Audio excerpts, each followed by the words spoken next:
Ok. Aujourd'hui, on va continuer nos enseignements de vendredi. Aujourd'hui, c'est épisode 52 des enseignements du vendredi. Et on va continuer dans ce qu'on a commencé vendredi passé, qui était l'enseignement sur amour fou. Mais deuxième partie et partie finale que nous allons entrer aujourd'hui un peu plus en profondeur, prendre certains détails de la vie du roi Achab et de sa relation avec Dieu. Et nous allons continuer à nous nourrir de la parole que notre Père avait pour nous en ce qui concerne amour fou. Nous avons découvert que l'amour fou, c'est l'amour fou de Dieu pour nous. On comprend, non? L'amour fou de Dieu pour nos familles, l'amour fou de Dieu qui nous suit, qui nous supporte pendant les moments difficiles, qui nous suit, qui nous supporte lorsque l'on traverse les périodes difficiles, lorsqu'on traverse les saisons douloureuses. L'amour fou, c'est aussi la fidélité que nous savons que nous avons de notre Dieu, que même quand nous traversons les périodes difficiles, il sera fidèle de nous y en sortir, de nous y délivrer, on comprend, non? Et de nous préparer une saison de provision, une saison d'abondance. Maintenant, on s'était arrêté vendredi passé au niveau de Ahab, du roi Achab, qui était sur le point d'aller en guerre contre Ben-Hadad, le roi de Syrie. Et juste avant, il y a un moment particulier, juste avant qu'il ne parte en guerre, où notre Seigneur il parle à Achab au travers d'un prophète. Il lui dit, ok, va à la maison, assieds-toi et considère les actions que tu es sur le point de poser. À chaque fois que je lis ça, je me demande pourquoi. Pourquoi est-ce que notre Père a jugé bon de dire à Achab, à la veille de la guerre, que va, tu t'assois et tu réfléchis par rapport aux actions que tu es sur le point de poser. Il n'a jamais dit ça quand il s'agit de David qui s'apprête pour le combat. Il n'a jamais dit ça quand il s'agissait de Salomon qui s'apprête pour le combat, que ce soit Samuel, que ce soit Anna, que ce soit Ruth. On comprend, non? Il n'est jamais venu pour dire ok, va considérer tes actions pour ce que tu es sur le point de faire. Clairement ici, notre Père a quelque chose qui lui dit que celui-ci va devenir fou. On comprend, non? Et c'était comme si Pater lui dit que c'est comme si de un à un entre Dieu et Achab, il y avait un moment où il dit, je sais ce que tu veux faire, mais parce que j'aime mon peuple, je vais néanmoins t'accorder la victoire, mais va considérer l'action que tu veux faire, l'action que tu es sur le point de faire. Plus tard, on va voir que l'action qu'il était sur le point de faire, c'était épargner Ben-Hadad. On comprend, non? Mais au niveau si, nous on ne sait pas encore. Au niveau de l'histoire, si nous on ne sait pas qu'il va décider décider de lui-même dans sa propre pensée que non, je vais l'épargner. On comprend, non? Mais pour le moment, parce qu'il était considéré comme plus faible que Ben-Hadad qui venait devant lui avec 32 autres rois, il se disait que j'ai besoin de Dieu, c'est pour ça que je dois collaborer avec lui. Mais ce n'était pas une collaboration hors de la foi. Ce n'était pas une collaboration hors de quelqu'un qui reconnaît la splendeur, la magnificence de Dieu.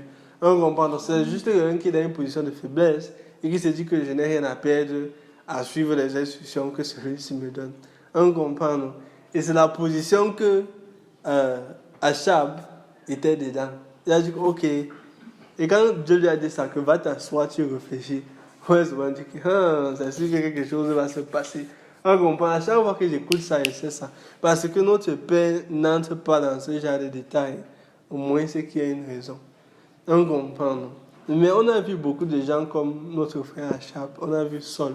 On comprend. Donc, que Saul, notre Seigneur lui avait aussi donné une prophétie que tu vas gagner contre les gens. Mais je ne veux que tu ne gardes rien comme otage. Je veux que tu écrases tout. On comprend, non? Mais à chaque fois, il arrive au moment dans le champ de bataille et il se dit que il y a quelque chose que je pense que je peux améliorer ou je pense que Dieu n'est pas juste dans tout ce qu'il fait. On comprend, non? Et c'est là où il part et commet la bêtise. Maintenant, on disait que Achab, le roi Achab considérait le roi Ben-Hadad comme un problème aussi longtemps qu'il se sentait moins puissant que lui. On comprend, non? Ça peut être que, ok, aussi longtemps que je n'ai pas l'argent, ou aussi longtemps que je ne suis pas encore marié, ou aussi longtemps que je n'ai pas encore les enfants. On comprend, non? Quelqu'un peut se dire que ça, c'est une position de faiblesse, peut-être vis-à-vis d'un souhait ou d'un rêve qu'on a. On comprend. Mais dans cette position, il prenait Ben-Hadad comme son ennemi. Il dit que, ok, je suis d'accord, on va aller en guerre contre lui. Maintenant, du moment où Dieu a tourné la table pour Achab, qu'il se sentait qu'on est en train de gagner contre la Syrie, je suis en train de vaincre Ben-Hadad. On comprend, non? Le peu de moments où il semblait que les tables étaient retournées, il a commencé à rejeter l'instruction de Dieu immédiatement. Maintenant, il arrive sur un point où il appelle Ben-Hadad comme si c'était son frère. On comprend. Il dit que, hey, mon frère, c'est toi. Parce que le général de Ben-Hadad, le général de Ben-Hadad vient demander pardon. Parce que lui, c'est que nous, on a perdu. Hein? Achab sort maintenant de nulle part. Il dit que, hey, Achab, il dit, Ben-Hadad, mon frère, on comprend. Après, on a vu qu'ils ont saisi l'opportunité pour dire que, ok, oui, c'est ton frère. On comprend, non? Mais maintenant, ça m'a fait poser les questions. Pourquoi est-ce que Achab l'appelle frère? Voici une possibilité. Hein? C'est que Achab a fait les recherches. Et on se dit, en tant que chef et roi d'Israël, Dieu avait donné certaines instructions à son peuple.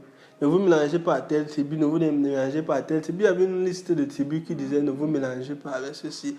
Parce que si vous vous mélangez avec eux, leur culture, leur idole vont détruire Israël. On comprend. Je suis celui qui s'est assis. Il a regardé la liste, il a commencé à étudier la liste que Dieu avait faite.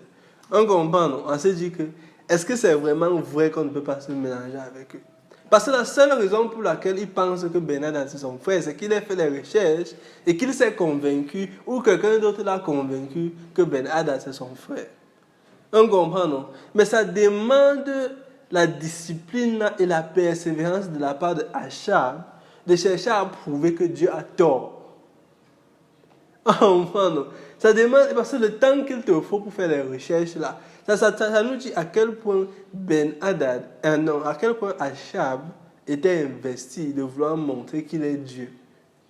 On comprend, de vouloir montrer qu'il est au-dessus des instructions que Dieu avait données pour Israël. Et dans plusieurs domaines de la vie, beaucoup de nos jeunes gens dans la société, on comprend, se retrouvent dans la même position que Achab. Parce que notre père dit, oh non, ceci va te blesser. Je ne veux pas que ce soit que tu te mélanges à tel type de choses. Je ne veux pas que tu marches dans telle zone d'endroit parce que ça va amener certaines choses dans ta vie que je ne veux pas que tu rencontres. On comprend, non? Mais tel Achab, nos jeunes gens commencent à dire que non, est-ce que vraiment ce qu'il dit là est vraiment bon? Est-ce que c'est mauvais? Est-ce que c'est si mauvais qu'il le dit? On comprend, non? Mais ça sort d'un cœur qui n'a pas une révélation de qui Dieu est pour moi. Il ne chérit pas l'amour que Dieu a pour lui. Du coup, tout ce que Dieu lui dit, c'est comme si c'était, je vais t'empêcher d'être content. Je vais t'empêcher de t'épanouir. On comprend, non? Et il prend chaque instruction que Dieu lui donne comme si c'était une punition. On comprend que non. Au lieu que ce soit Dieu qui connaît la fin dès le commencement et il essaie de m'épargner certaines blessures, il ne prend pas ça de la manière. Il essaie il ne veut pas que je devienne Dieu comme lui. Et on a vu que la lignée de rois qui était venue avec Achab, c'était la lignée des gens qui voulaient devenir Dieu aux yeux d'Israël. On comprend que si tu veux résoudre n'importe quel problème, viens me voir. On comprend. C'était une lignée de rois qui voulaient devenir Dieu au-dessus de ça. Ça veut dire qu'ils prennent le temps dans leur vie chaque jour pour étudier comment est-ce qu'ils peuvent gagner en reconnaissance, en pouvoir, en argent. On comprend, non? Parce que leur intention, c'est de se présenter comme Dieu devant le peuple. Que l'adoration, la louange que vous donnez, que vous avez l'habitude de donner à Dieu, non, c'est maintenant à moi que vous devez le donner. Et pour une raison ou pour une autre, notre frère Achab a considéré que l'alliance qu'il était sur le point de faire avec Ben-Hadad était en valeur supérieure aux instructions que Dieu lui donnait. ou à quoi que ce soit que le Seigneur essayait de construire avec lui. On comprend, non? Parce que pour un moment, il se dit que, oh, peut-être la relation que je vais avoir avec Ben-Hadad, c'est va me donner tel morceau de terrain, va me donner tel morceau d'argent. On comprend, non? Ça me lance dans une autre végétation. Hein? Peut-être un jour on va prêcher sur mon frère. Hein? Je ne sais pas son nom en anglais, c'est Balaam. Hein? Mais un jour on va prêcher sur lui. Pour lui, c'est politique, leçon numéro 20, c'est avancer. Hein? Parce qu'il essaie de dire à Dieu que tu travailles pour moi. Et tu comprends? Il essaie de dire à Dieu que tu travailles pour moi et moi je ne travaille pas pour toi. Et on va voir certaines choses au travers de la vie de Balaam. On comprend, non? Que nous pourrions nous-mêmes utiliser pour comprendre comment est-ce que le monde fonctionne. Mais je ne sais pas si ce sera uniquement les vendredis ou peut-être dans un enseignement spécial un autre jour. Parce que il y a beaucoup de révélations et de sagesse là-bas qui ce n'est pas forcément pour tout le monde. On comprend. Par exemple, pas tout le monde qui veut savoir les histoires de leadership politique et tout ça. Hein? Ça, c'est pour un autre jour. Amen. Maintenant, on dit que Achab, le roi Achab considérait que, ok, essayer d'accroître son pouvoir et son argent, sa possession, on comprend, non? Par les moyens, par les priorités charnelles, comme sa collaboration avec Achab, était quelque chose pour lui qui était plus important que de respecter l'instruction que Dieu lui avait donnée. Hein? Et on se dit, il est dans une mission de ne pas laisser Israël rentrer sous la famille de David. Parce que Achab ne fait pas partie de la famille que Dieu a promis va diriger Israël. On comprend, non? Et sa position, c'est que je veux garder le pouvoir. Je ne veux pas que ma famille soit mise de côté au profit de la famille de David. On comprend, non? Mais Jésus fait partie de la lignée de David. Amen. C'est pour ça que par son règne, la famille de David règne à jamais au-dessus d'Israël. On comprend, non? Mais notre frère Achab ne savait pas qu'il ne faisait que décaler une échéance qui devait se passer de toutes les façons. On comprend, non? Ok. Maintenant, on continue dans la bataille qui s'est passée entre le roi Achab et le roi Ben-Hadad. Maintenant, nous avons vu cette petite partie pendant la bataille où les Syriens pensaient que non, Dieu protège Israël parce qu'on est dans les montagnes. Et la rumeur s'est propagée partout que il est seulement leur Dieu parce qu'ils sont dans les montagnes. Si on part dans les vallées, ils ne seraient pas là. On comprend, non? La bataille aurait pu s'achever dans les montagnes. Mais parce que Dieu a entendu, si on a entendu la rumeur là, on comprend, non? Il a expressément laissé que l'ennemi les attire dans la vallée.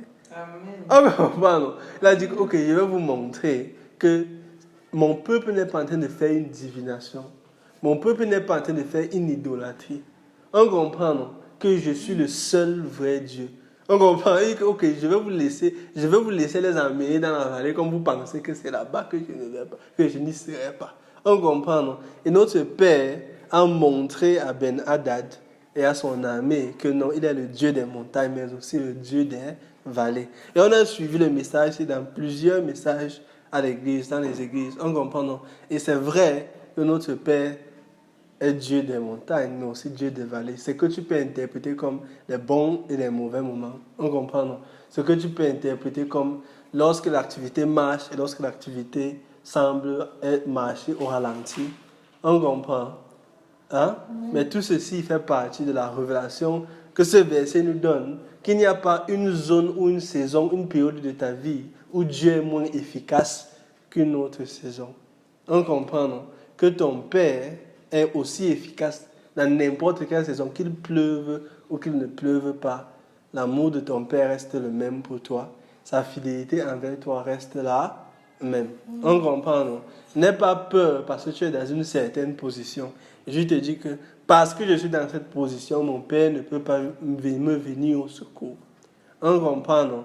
Mais au travers de ce verset, au travers de cette révélation, comprenons qu'il n'y a pas une position, il n'y a pas un endroit qui est trop éloigné On comprend, non? Il n'y a pas une cage qui est trop dure pour que notre Père écrase pour te faire sortir. On comprend, non? Et ça, c'est un verset merveilleux pour comprendre cela. Maintenant, ok. Maintenant, après la période des vallées de la montagne, Ben-Hadad, on a dit, a perdu la bataille et il s'apprête à aller se soumettre à Achab. Hein? Et maintenant, on dit, normalement, il pensait qu'il n'y a aucun endroit, il n'y a aucune possibilité que Achab ait de la compassion pour moi. Ça, c'est normalement ce que Ben-Hadad sait par rapport à l'histoire d'Israël avec les victoires que Dieu leur a données. On comprend, non? Parce que à chaque fois, la renommée d'Israël, dans toutes les guerres dans lesquelles ils étaient impliqués, hein, la renommée...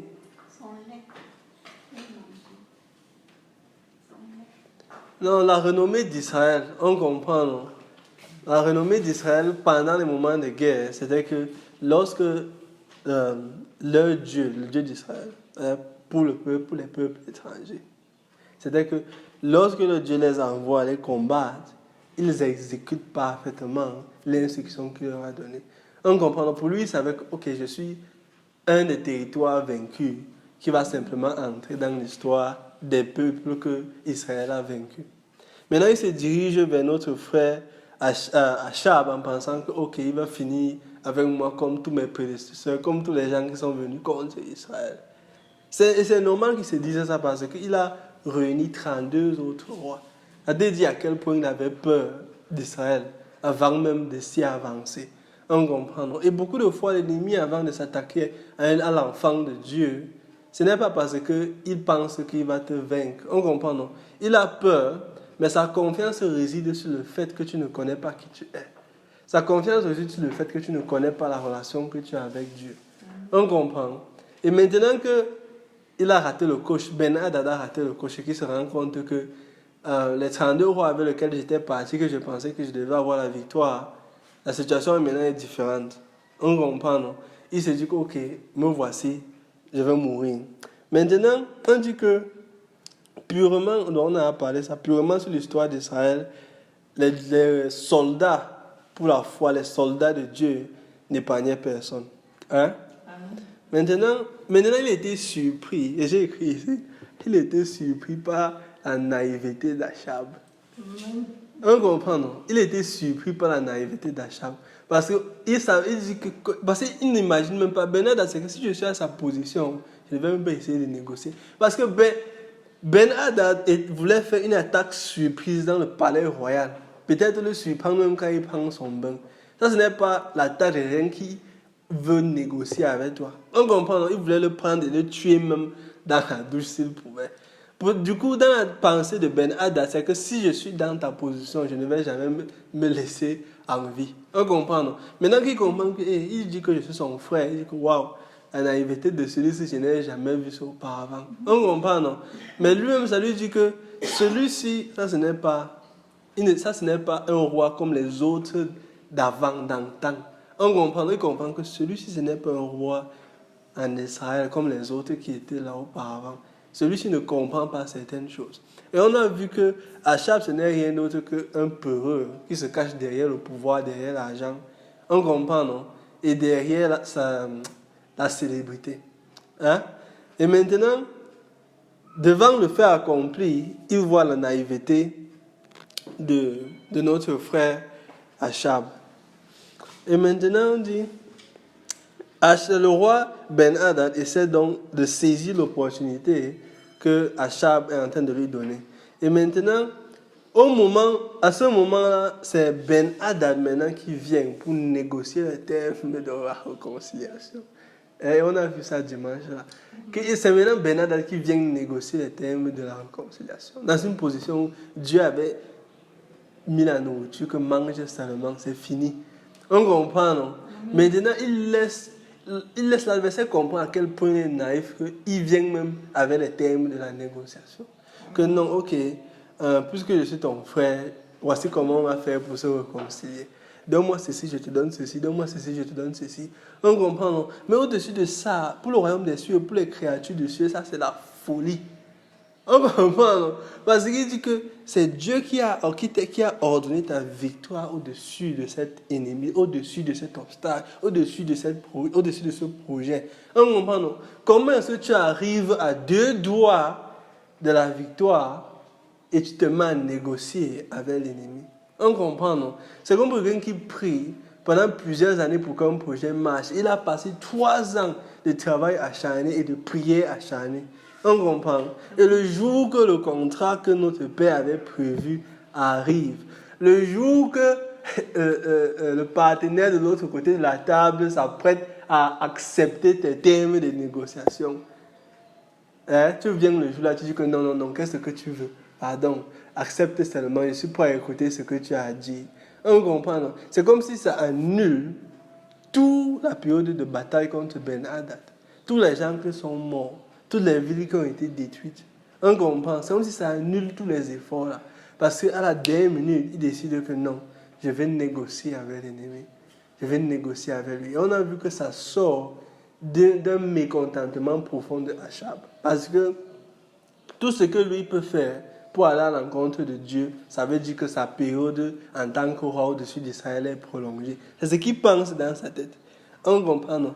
Que s'il me dit de partir à gauche, je vais essayer de partir à droite. Parce que dans sa tête, dans sa petite pensée d'homme, c'est que si je pars à droite alors qu'il m'a demandé d'aller à gauche, je vais prolonger la destinée finale que le royaume d'Israël va revenir sous la famille de David. On comprend. Il dit que si je suis têtu, peut-être ça va décaler le fait que l'Israël soit réconcilié. On comprend. Non? Et dans sa tête, c'est comme ça. Et il planifie ça. Il pense que notre Père ne connaît pas. Maintenant, il fait son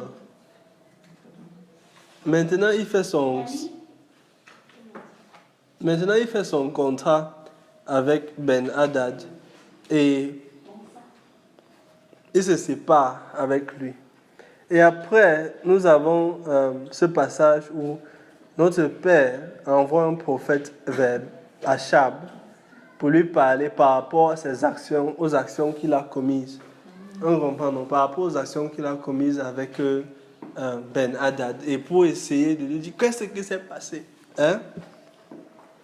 Maintenant, le prophète lui dit, ok, parce que tu as épargné Ben Hadad, ce sera ta vie pour sa vie.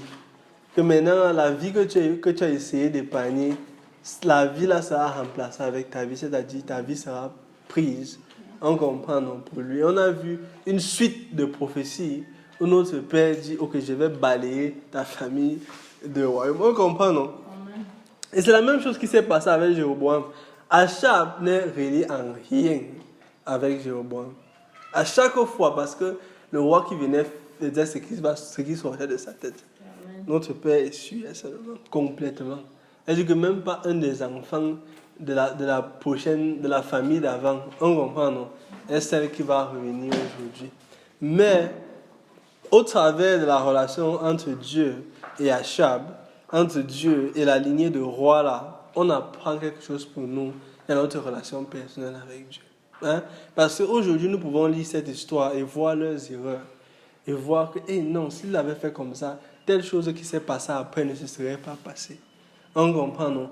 Mais plus, au travers de leur vie, tu peux comprendre, ok, voici ce que mon père signifie quand il me dit que, ok, je vais t'épargner de telle chose, je vais t'épargner de telle autre chose.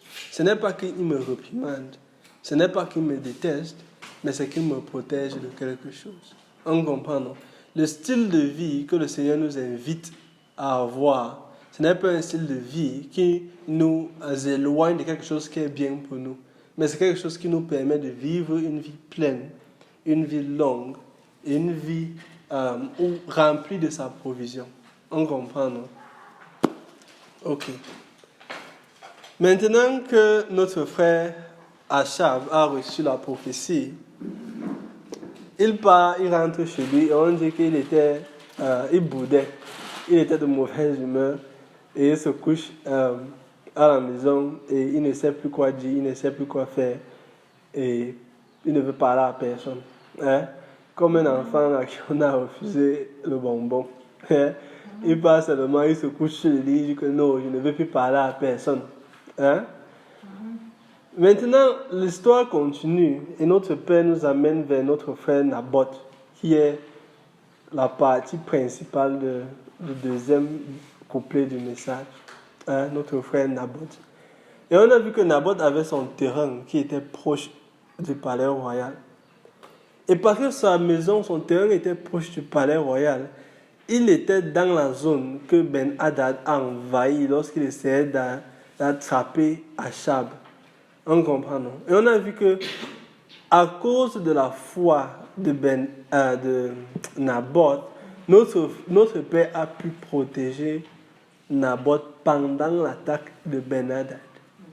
Mais ce qui est important ici, ce qui est triste et ce qui est important pour nous ici de noter, c'est que Dieu a protégé Naboth de Ben-Hadad, mais il a fini par être tué par son propre roi. Est-ce qu'il le protège d'un roi étranger? On comprend, non? Pour que son propre roi, c'est celui qui planifie sa mort. Et on se dit souvent, surtout les sociétés africaines sont fortes pour ça. Hein? On pense toujours que c'est les gens de l'extérieur qui ont le problème. On comprend, non? Que non, c'est celui-ci qui m'empêche de manger, c'est celui-ci qui m'empêche de boire, c'est celui-ci qui m'empêche d'avoir un toit sur la tête. On comprend, non? Mais on ne comprend pas que non. La majorité des injustices, la majorité des meurtres qui se déroulent en Afrique, je parle des Africains, on comprend, non? Ce n'est pas parce que c'est l'ennemi qui vient de dehors. Amen. Beaucoup d'entre eux, c'est l'ennemi qui vient de dedans.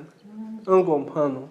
Et c'est bizarre, dans le temps de Naboth, on comprend, non, que l'injustice marchait tellement en Israël que Achab pouvait faire ce qu'il voulait sur le point de planifier la mort de Naboth.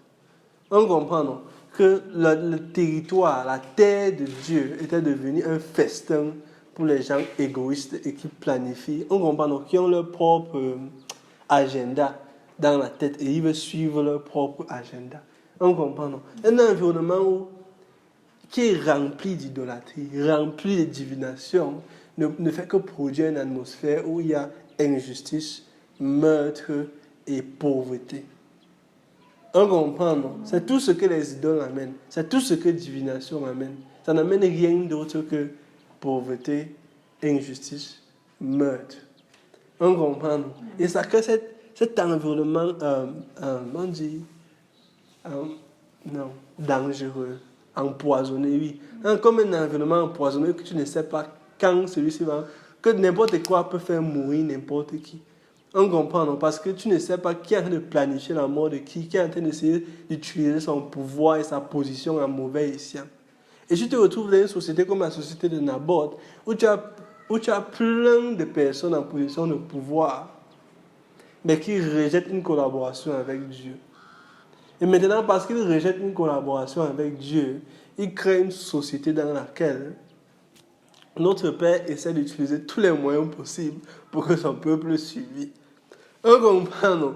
Il dit, ok, qui est-ce que je peux utiliser pour aller prier pour ma fille ici? Qu'est-ce que je peux utiliser pour aller prier pour mon frère ici? On comprend, parce qu'il essaie de toucher qui il peut toucher. Il essaie de chercher où sa grâce peut se déverser. Il essaie de chercher où sa bénédiction peut se déverser, mais dans un environnement où sa présence est refusée et rejetée de toutes nos forces. On comprend, non? Ça, c'est effectivement l'environnement que Achab avait créé en Israël. Et on se dit, quand tu lis les passages comme ça, dans certaines sociétés, les gens vont dire que non, ce sont les choses qui existaient avant, mais ça, c'est une réalité perpétuelle dans les sociétés africaines. On comprend, non? Parce que nous prenons fierté de nos idoles. On prend fierté d'utiliser la divination. On comprend, non? On dit que non, non, je veux faire la personne comme ça, parce qu'on fonctionne sur haine, sur retaliation, vengeance. On fonctionne sur haine, vengeance, sur gloire, profit. On comprend, non? Qui est-ce que... Ce n'est pas que je suis dans une position de pouvoir et j'ai une responsabilité. La parole nous dit quelque chose qui est très important. Que Ce qui plus est donné, plus sera demandé. Achab était dans une position où plus lui a été donné, en termes de pouvoir, en termes d'argent, en termes d'influence. On comprend, non? Mais ceci lui donnait plus de responsabilités, plus de demandes, mais qu'il n'a absolument porté aucun intérêt en ce qui concerne les ambitions de Dieu pour son peuple. Tout ce qui lui intéressait, c'est que je veux devenir riche pour moi-même. La position aussi, je veux m'occuper à ça jusqu'au moment. On comprend. Le monde maintenant traverse une période difficile parce qu'on se rend compte que la démocratie ne marche pas. Hein? Pourquoi? Parce qu'on a utilisé quelque chose qui avait une idéologie sincère au début. On comprend, non? Mais après, on s'est rendu compte que l'opinion publique peut être manipulée. Hein? Et c'est généralement celui qui est au pouvoir ou celui qui est en position d'influence, on comprend, non? Va se mettre dans une situation dans laquelle il veut influencer l'opinion publique pour faire ce que lui il veut. On comprend, non? Mais ça avait commencé depuis Jéroboam, ça avait commencé depuis Achab. On comprend, non? Ce n'est pas aujourd'hui que l'homme a créé quoi que ce soit. Et aujourd'hui, on voit beaucoup de sociétés, les problèmes qu'on pensait étaient résolus avant. C'est les mêmes problèmes qui recommencent. Comment ça se fait qu'avant, on pensait que le problème d'esclavage aux États-Unis était fini? C'est parti, on ne le voit plus. C'est aujourd'hui qu'on voit que c'est vif. On voit que le truc là n'était même pas mort. C'est en train de reprendre vie. Tu vois le problème qu'on disait apartheid en Afrique du Sud. On pensait que c'est fini. Maintenant, les Noirs doivent évoluer vers quelque chose de différent. Mais tout ce qu'on dit en Afrique du Sud, c'est que le problème est encore là. Le système est encore là. On comprend, non? Et on voit les sociétés, on dit que non, parce que les Blancs, ils sont là-bas avec les Blancs, les Noirs, ils vivent ensemble, ils sont obligés. C'est leur problème. Mais nous aussi, on a nos problèmes. Parce que quand l'homme qui est venu dehors vient et qu'il corrompt ton frère pour te tuer, on appelle ça quoi? On appelle ça la haine envers soi-même. On comprend, non? Et ça qu'on pensait que c'était fini avec indépendance. On pensait que c'était fini avec l'indépendance. Que on a notre pays à l'indépendance, la période où le dictateur de dehors va venir nous déranger est finie, mais on se retrouve avec les problèmes de dedans. Mais on est en train de décrire l'atmosphère que Naboth a traversée. Et l'atmosphère que nous aussi, nous traversons d'une certaine manière. On comprend, non? Mais juste pour qu'on comprenne comment le monde fonctionne et qu'on utilise cette sagesse avec la manière avec laquelle nous marchons et nous fonctionnons.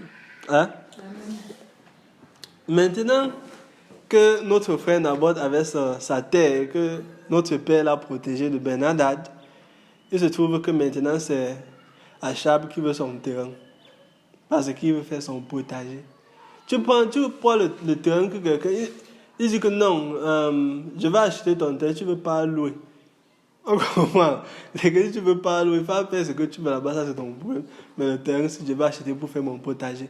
Tu ne sais pas ce qu'il faisait avec le terrain, il juste le terrain pour nourrir sa famille avec. Il juste le terrain pour vivre avec sa famille dedans. On comprend, non, mais ça ce n'est pas son problème. C'est que je veux ton terrain pour moi-même parce que ça c'est pour mes plaisirs personnels. On comprend, tout ça c'est encore un besoin égoïste. C'est comme si un gros bébé qui boude, mais qui se retrouve avec le pouvoir en main, c'est dangereux.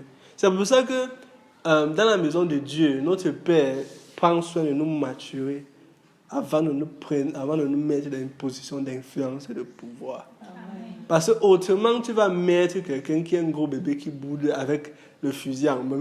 On comprend, non? Et le résultat, c'est un fou qui tire sur tout le monde. On comprend. Que quelqu'un vient, il énerve seulement pour. Quelqu'un il énerve seulement pour. On comprend, non? Que notre père va dire que ça c'est quel fou ça. On comprend. Et ça c'est le problème de la période de Naboth. C'est dès qu'il s'est retrouvé avec un gros bébé appelé Achab, qui utilisait son pouvoir comme il le voulait partout. Maintenant, normalement vous savez, Achab n'aurait... son règne n'aurait pas augmenté au-delà de ses désirs à l'intérieur s'il n'avait pas Jézabel comme épouse. On comprend, non? Parce que il devait avoir l'envie de faire mal, mais il n'a pas on dit là, le courage là, on comprend, de mettre le poing sur les i. Et ça s'est manifesté avec Ben Hadad. Lorsque Ben Hadad vient, on dit que Achab, c'est toi qui donnes le coup de grâce, il ne peut pas. On comprend, non? Il regarde les yeux de Ben Hadad, il dit que non, c'est mon frère. Je dis non, on va essayer de s'entendre comme on peut s'entendre. On comprend, non? Parce que lorsqu'il faut finir le travail, il n'a pas ça en lui, il n'a pas le courage en lui. Maintenant qu'il finit de négocier avec Ben Hadad, qui veut le terrain de Naboth, il rentre à la maison, il pleure, comme il pleurait d'habitude à chaque fois qu'on lui dit non. Un homme qui a le pouvoir d'un roi et l'influence d'un roi, mais qui pleurniche les choses des bébés. Quand il pleurniche les choses, comment tu comprends que celui-ci fait beaucoup de mauvaises choses avec son pouvoir. On comprend, non? Parce qu'il y a beaucoup dans le monde aujourd'hui qui se disent que comment est-ce que quelqu'un dans la position de pouvoir de tel peut réagir, tel. Oh, pardon. Et on est étonné que, comment ça se fait que il se retrouve dans une position de pouvoir et il agit comme ça, ou il parle comme ça, ou il marche comme ça. On comprend, non? Parce que l'homme ne veut plus consulter Dieu quand il faut lire quelqu'un à la tête de quoi que ce soit. On comprend, non? On dit que non, il s'habille bien, oui, c'est lui qu'on va mettre. On dit qu'il parle bien, oui, c'est lui qu'on va mettre. On comprend, non? On dit que, est-ce que sa femme est belle comme la femme de l'autre roi? On dit que oui, on le prend, on le met. On comprend, non? C'est maintenant quand tu mets quelqu'un avec toutes ses insécurités, tous ses problèmes, c'est là où le pouvoir, ça sort seulement dehors. Tout le monde nous voit, on dit que, non, on n'avait pas choisi ça, on n'avait pas. Comme le peuple s'est retrouvé sous sol. Et a commencé à dire que, oh papa, qu'est-ce qu'on a fait, on ne veut plus celui-ci, on ne veut plus celui-ci. On comprend, non? Oui. Il s'est retrouvé à faire ce qu'il voulait faire. Maintenant, Jézabel, notre père, quelques versets plus loin, dit que Achab, oui, certes, tu t'es vendu pour faire ce qui était mauvais. On comprend, non? Amen. Mais il a dit que ce qui a été pire même encore, c'est que tu as été encouragé dedans par ta femme. Parce que maintenant que il part et boude, normalement il devait bouder toute sa vie là-bas, Dieu ne devait pas regarder ça. Parce que Naboth c'est son fils. On comprend, non? Et tu n'as pas le droit de venir acheter le terrain de quelqu'un. On comprend, il devait bouder là-bas, se réveiller le lendemain matin, continuer ces choses. Hein? Mais maintenant, Jésus dit que non, je vais gérer le problème. Et de quelle manière est-ce qu'elle va gérer? Tout ce qu'elle voit, c'est qu'il faut verser le sang. Il faut frapper par force. On comprend, non? Il faut décourager par... Si un roi ou quelqu'un qui est en position d'influence a besoin de te rappeler tout le temps qu'il est roi, ou a besoin de te rappeler tout le temps qu'il est en position d'influence, c'est que celui-là n'est pas un roi. Amen. On comprend, non? Amen. Normalement, un mari, on va prendre le cas de l'Église et de Jésus. On va prendre, parce que ça c'est le... Jésus n'a pas besoin de dire tout le temps à l'Église que je suis ton Seigneur, je suis ton roi. Amen. On comprend, non? Il te montre par les faits, par les gestes qu'il est roi, il est Seigneur. Amen. On comprend, non? Mais c'est seulement qu'il n'y a personne d'autre au-dessus de lui pour jurer en son nom. On comprend, non? C'est pour ça que le Père témoigne pour le Fils témoigne pour le Père, parce qu'il n'y a personne au-dessus d'eux. On comprend, non? Mais un mari qui est obligé de rappeler à sa femme, je suis ton mari.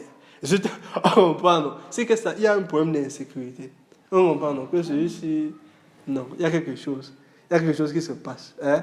Il y a certains problèmes qu'il est en train de traverser, qu'il ne veut pas dire, il ne veut pas parler. On comprend. Mais Jézabel a trouvé le parfait gars qu'elle va manipuler. Hein? Et il ne savait même pas ce que la femme se faisait, parce qu'elle rentre seulement, elle le trouve à la maison, il est couché, il pleure. Elle dit, qu'est-ce que tu fais en train de pleurer? On comprend. Elle dit que lui, là, de son côté, Jézabel de son côté, elle ne sait même pas ce qu'elle fait, elle ne sait pas ce qu'il fait. On comprend. C'est quand il rentre à la maison qu'on dit, ok, qu'est-ce qui se passe? Maintenant, elle crée son plan pour tuer Naboth. Et elle réussit à le faire parce que en Israël, au moment là, c'est facile de corrompre quelqu'un. Et elle décide de corrompre deux personnes qui vont partir au-devant de Naboth pour l'accuser de quelque chose qu'il n'a pas commis. Et parce qu'ils peuvent manipuler l'opinion publique. Bon, essayez d'expliquer encore ça. Hein? Alors, ce sont des choses qui sont importantes à comprendre de la manière avec laquelle la société fonctionne. Si je contrôle ce sur quoi les gens croient, je peux facilement manipuler l'opinion publique. C'est pour ça que si je décourage les gens qui prêchent pour Dieu et que j'encourage les gens qui prêchent pour moi, on comprend, non? Je ne peux plus effectivement, on dit quoi? Les menacer psychologiquement. Ce n'est pas que tu vas forcément poser l'acte, même si je suis sûr que Achab est capable de poser l'acte. On comprend, non? Mais c'est qu'il contrôle l'environnement de manière à ce que le peuple réfléchisse d'une certaine manière. On comprend, on te met dans un tunnel, celui de la loi, que tu restes là-bas dedans. On comprend, non? Que tu penses que c'est dans la boîte-ci. C'est le seul moyen que je puisse vivre, c'est dans la boîte-ci. Et quand il est capable de te maintenir dans la boîte-là, il sait qu'il peut manipuler l'opinion publique. On comprend, non? Que, oh, telle personne a fait tel. Regardez à quel point c'était facile pour Jézabel de piéger Naboth. Il suffit que 2 personnes se présentent devant Naboth. Et il dit que c'est lui qui a fait telle chose. On comprend, non? C'est tellement parce que l'argent s'est partagé dans les couloirs derrière. On comprend, non? Ça devient la propagande. Une personne porte le caillou, l'autre personne porte le caillou. C'est pour ça que les rumeurs, on dit qu'on peut écouter ça à WhatsApp, on peut écouter ça à la télé, on peut écouter ça. Tu ne peux pas prendre ça en tant que chrétien de la grâce et tu absorbes ça comme vérité. Ça doit à chaque fois passer par le scanner de la parole de Dieu. On comprend, non? Parce que le monde dans lequel nous vivons, chaque propagande a son agenda. Qui n'est pas toujours orienté vers le bienfait du peuple de Dieu. On comprend. Tu ne peux pas prendre quelque chose et dire oh non, ça c'est la vérité, tu manges, tu avales. On comprend. C'est comme ça que mon ami, un jour, il m'envoie les liens d'une rumeur à WhatsApp. Mais dit que tu as écouté l'histoire, il te dit il faut lire. Et c'était quelqu'un qui racontait les conseils, donnait les conseils. Sur les relations, que c'est comme ça qu'une relation se passe, que l'homme est monté, la femme est descendue. On comprend, non? Je prends le message. J'ai les 2 premières lignes. Je lui dis que je ne lis même plus. Je m'arrête là-bas. Un autre jour, il me dit que tu as lu le message qui était envoyé. Je lui dis que je n'ai pas lu. Il me dit que mais pourquoi? Il t'a dit qu'il faut lire, c'est bien. Je lui ai dit que j'ai lu les 2 premières lignes. Et j'ai vu que l'esprit par lequel la personne prêche, c'est quelqu'un qui ne connaît pas le cœur de Dieu. Je me suis arrêté. On comprend. C'était le conseil, soit d'une femme qui était aigrie à cause d'une mauvaise relation dans le passé, ou d'un homme qui était aigri à cause d'une mauvaise relation dans le passé. Et maintenant, il veut prendre les blessures de son passé et prendre ça comme vérité accomplie, et donner et partager, nourrir les gens dehors avec pour dire que c'est sur ça que vous devez baser vos relations. Le Dieu dit à mon ami que il n'y a aucun espoir que je vais lire le message ici. Parce que la personne qui écrit ça, je vois les blessures partout. Je vois seulement le sang rempli. Je vois seulement le sang rempli dans le message ici. On comprend, non? Parce que la personne est seulement en train de vouloir dire que non, c'est telle personne, c'est la personne, c'est comme ça, c'est telle recette, c'est tel conseil, c'est ceci, c'est cela. On comprend, non? Parce que quelqu'un vient avec ses blessures, quelqu'un vient avec ses insécurités. Et parce qu'il n'arrive pas à répondre à ça, parce qu'il n'y a pas une acceptance de qui Dieu est, on dit que si je ne peux pas résoudre, je vais accepter ça comme vérité. On comprend, non? C'est comme l'homosexualité. L'homme dit que, puisque je ne sais pas laquelle est la réponse, on comprend, non? Je vais accepter ça comme vérité. Parce que, je ne sais pas comment résoudre le problème là, et je ne veux pas parler à Dieu. Du coup, on rend ça légal. On comprend, non? Parce que je ne veux pas parler à Dieu. On comprend, non. En aucun cas, la société doit se tourner vers Dieu pour une question. Non, la manière dont la société est dessinée, c'est qu'on doit répondre par nos questions de nous-mêmes. Et c'est ça notre problème. Parce qu'à chaque grande question que nos sociétés, à chaque grand problème que notre société est confrontée, on ne se tourne pas vers lui. On essaie de répondre nous-mêmes. On essaie d'être notre propre Dieu. On essaie d'utiliser quelque chose qu'on n'a pas créé sans le Créateur. On comprend, non? Et le résultat, c'est beaucoup de gens qui sont blessés. C'est beaucoup de gens qui ne savent pas ce qu'ils font, qui tuent les autres, qui abusent les autres. Et tu as le monde dans lequel on vit aujourd'hui. On comprend, non? C'est-à-dire, quand on marche dehors, ne jugeons pas, ne soyons pas rapides à juger les gens. On comprend, non? Parce que tu ne sais pas quelle blessure, quelle expérience la personne a traversée. On comprend, non? Tu ne sais pas comment la personne a grandi. Tu ne sais pas quelles sont les épreuves que la personne a traversées. Mais parce que nous vivons dans une société où on ne les a pas montré qu'il y a un Dieu qui t'aime et qui est prêt à t'accepter. Ils sont enfermés dans une chambre à avoir peur de sortir à l'air libre. On comprend. C'est quelque chose qui est très important pour nous. Hein? Ok.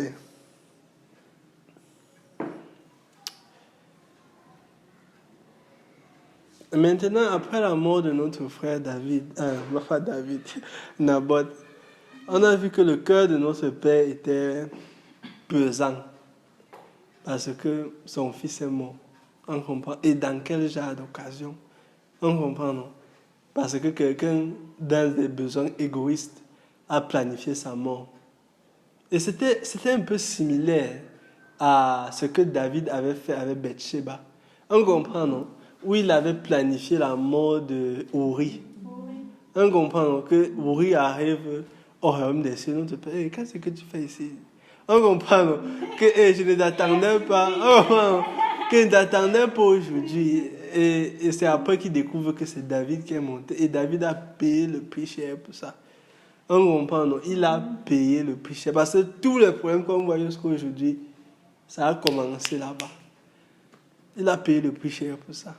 Et maintenant, voici une même situation différente avec Naboth qui est mort. Et maintenant, Achab se retrouve comme celui qui était censé être celui qui va recevoir la colère, la juste colère de Dieu à cause des actions de Achab. C'est ça, non? Oui, Achab devait être le récipient de la colère de Dieu. Hein? Maintenant, notre Père envoie un prophète pour parler à Achab et pour lui annoncer que ok, tu vas mourir. Et ça, c'était Élie. C'était Élie, n'est-ce pas? Oui. Parce que je suis en train de méditer dans le livre d'Ésaïe et j'ai tendance à parler d'Ésaïe tout le temps. Hein? Mais on parlait du prophète Élie. Et le prophète Élie vient finalement, le jour J, après plusieurs années de chamaillerie entre Élie et Achab. Parce que Achab, lui, il veut créer une société à son image. Et il a créé l'enfer sur terre. On comprend, non? En essayant de créer une société à son image, il a créé l'enfer sur terre. Et maintenant, en essayant de justifier l'enfer qu'il a créé, il s'est causé Élie, il a nommé Élie comme son ennemi, en essayant de justifier l'enfer qu'il a créé. On comprend, non?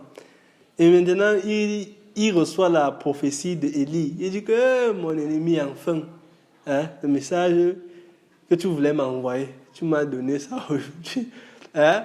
Que depuis que tu me vois faire les bêtises, si tu rêvais de me donner la prophétie que je vais mourir. Et la prophétie était arrivée qu'il va mourir. Et c'est ce qui est sûr, ce n'était pas une surprise pour Élie. Parce que lorsque tu vois un certain agenda dans le comportement de quelqu'un, si tu connais la parole de Dieu et que tu as la sagesse qui provient de la parole de Dieu, tu peux effectivement savoir où ça va finir. On comprend, non? Comme ça qu'il y a beaucoup d'amis que je leur dis que avec le genre de comportement, si je sais déjà où ça va finir, même si la personne est en train de profiter d'une saison qui paraît fructueuse maintenant, on comprend, non? Si je vois un certain détail, parce que j'ai vu le même cycle se reproduire plusieurs fois, je veux dire que je sais comment le truc va finir. Tu n'as pas à avoir peur ou à te soucier parce que le méchant semble être en train de gagner. On comprend, non? Parce que la parole a prouvé plusieurs reprises que ça ne va pas durer. On comprend.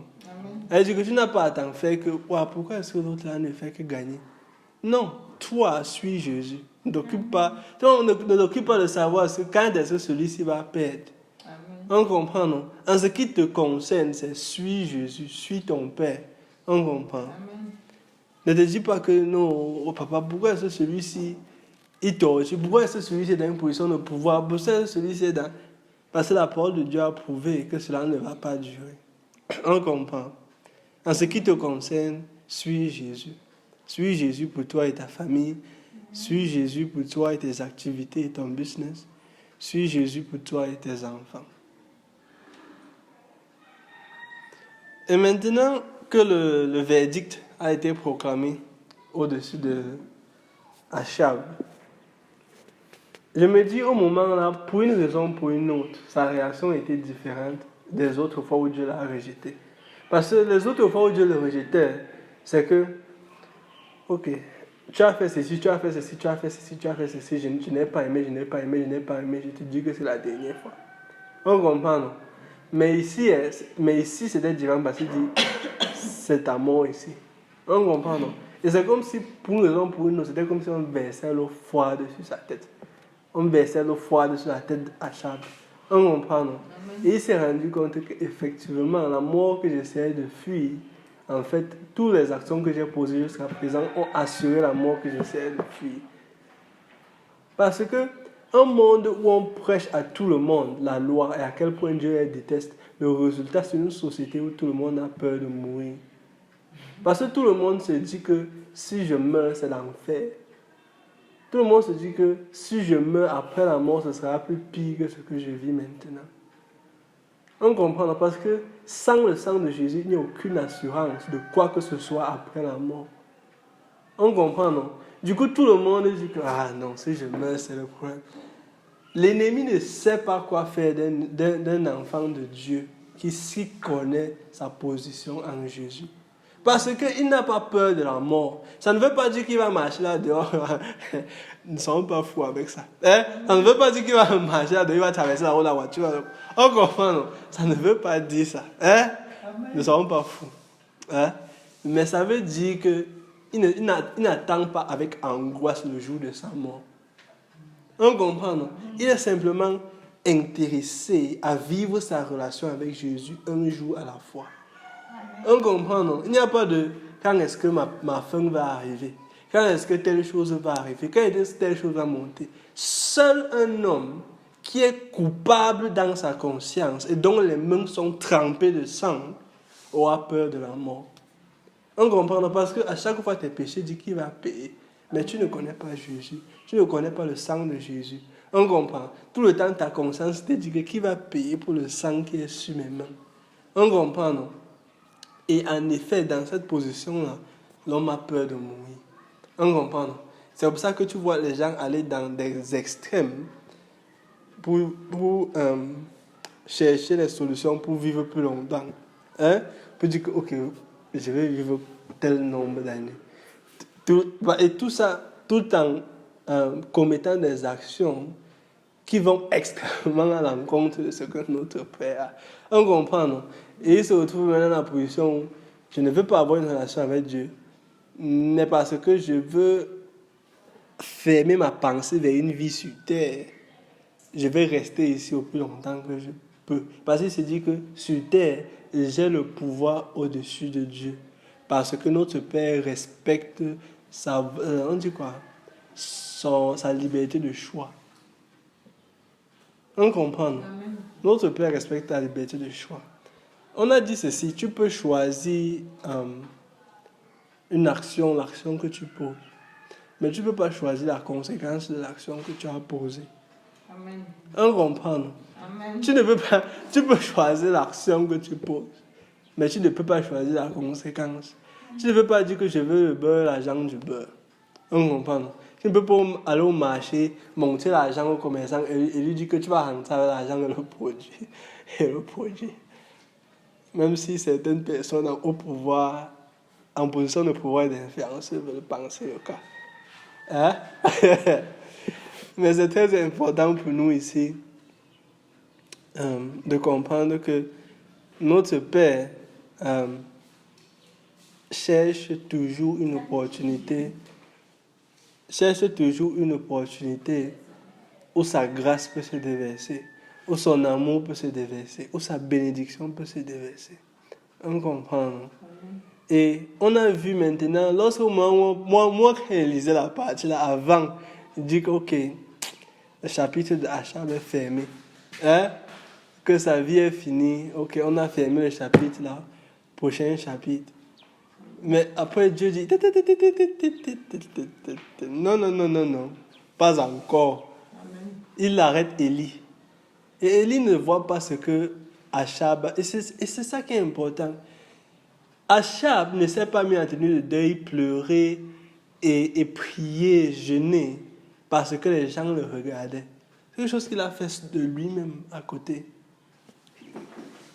Ok, j'ai lu quelque chose cette semaine. Hein? D'un homme qui a une sagesse que j'ai dit que certainement le Saint-Esprit a inspiré l'homme. Il a sorti une phrase, il dit ceci. Il est sage pour un homme de laisser son enfant abandonner les habitudes de l'enfance de lui-même. Quand j'ai reçu ça, j'ai dit que, oh papa, ça se marie à ta parole parfaitement. On comprend, non?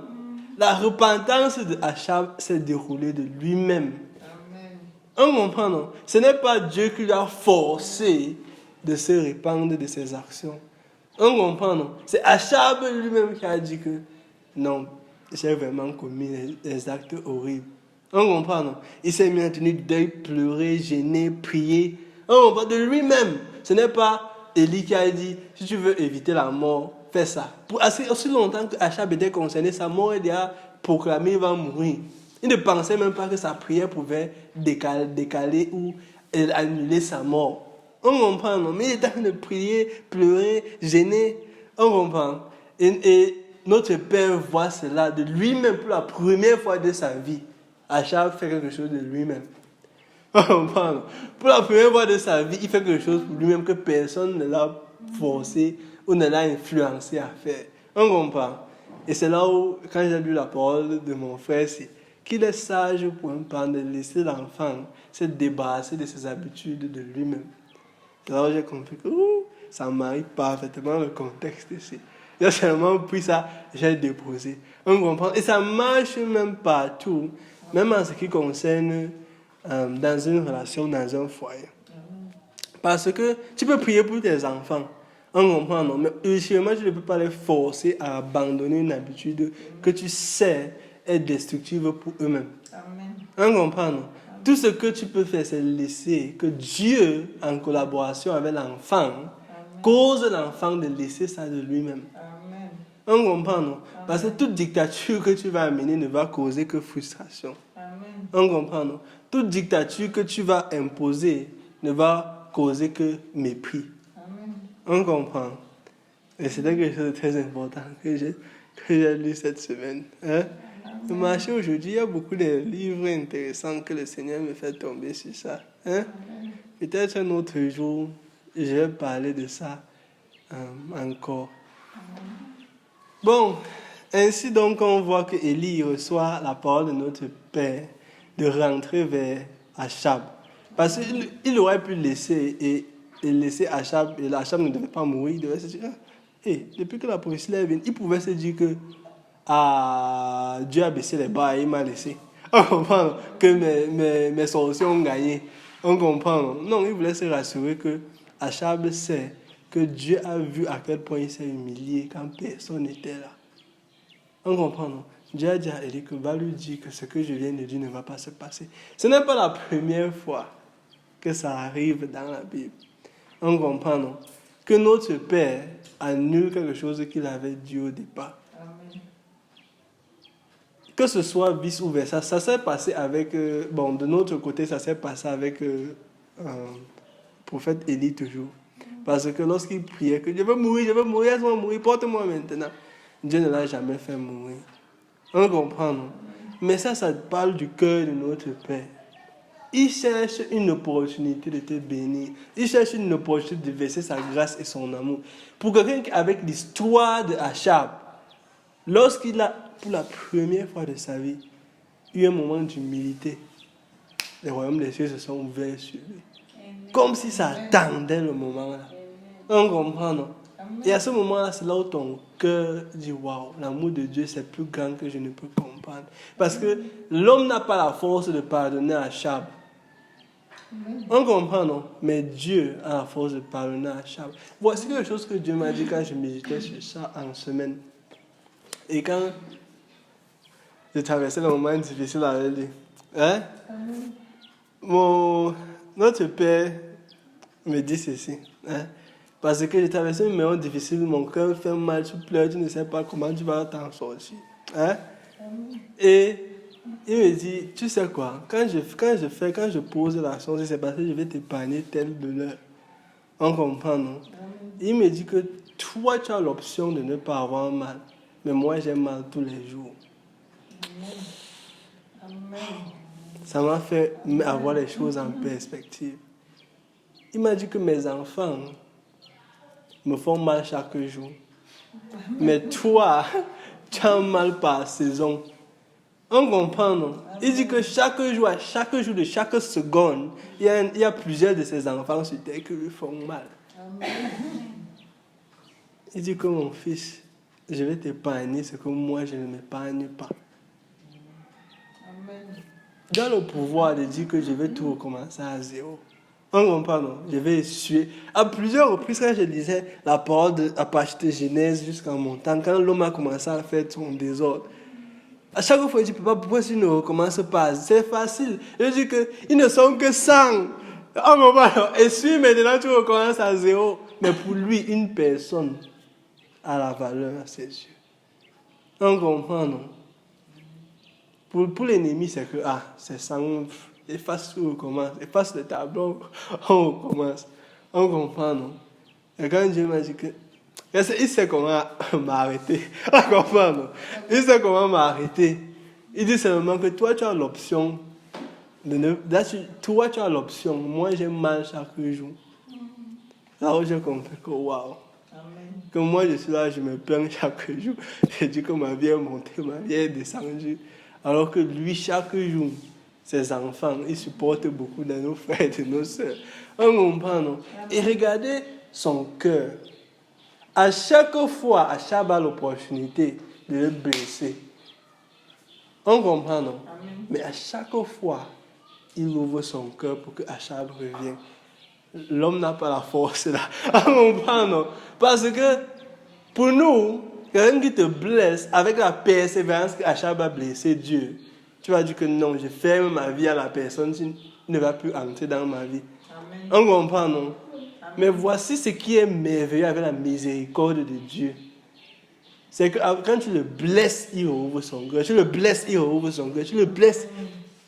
C'est ça qu'on dit l'amour fou de Dieu. Amen. Parce qu'il s'en fout de ce que ça lui coûte de t'aimer. Amen. Ça, c'est son amour. Amen. Et ça, c'était le merveilleux message de amour fou. Hein? Et c'est ici que nous allons nous arrêter pour la deuxième partie, la dernière partie du message amour fou. Et nous prions que cela ait été une grande bénédiction pour chacun d'entre nous. Au nom de Jésus, nous avons prié. Amen. Amen.